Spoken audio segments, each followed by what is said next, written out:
Meanwhile, people don't understand that there's a side where you guys pump money and you lose. And you're able to recoup.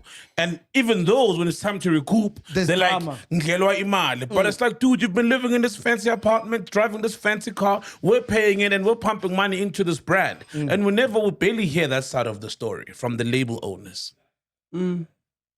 But answer, which artist lost you the most? First. Yes, most of them. Wow. Most of them. It's a reality. Ntando. Most of them. Okay, maybe not Ntando. Because it was not at TS Records for too long. He got you. I know when people see him, they see TS Records because that's where his big success was. Yes. But he was there for 2 years. Wow. 2-3 years. Yeah, it was not there for long. Easy Nyoga as a group. Yeah, you lost mine. As a group. Yeah. Maybe Seshman recouped, but hey, the group. Abo Manando. They had a season, but you can tell us. Yeah.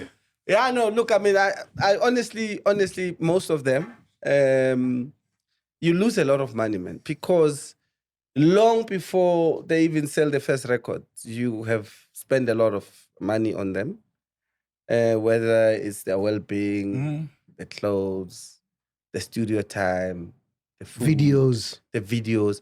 And remember how we were approaching things at TS. We would not say we'll shoot a video once we reach 25,000 copies, because that's how big companies were running their games before we came in.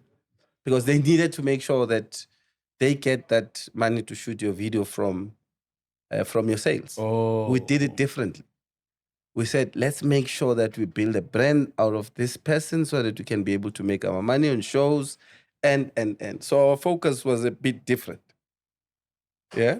And that's why we could even have an engagement with endorsements, because we were one of the few really record companies who could get proper endorsements from companies at that time. Because most of these big corporate companies were not necessarily interested in sponsoring black artists.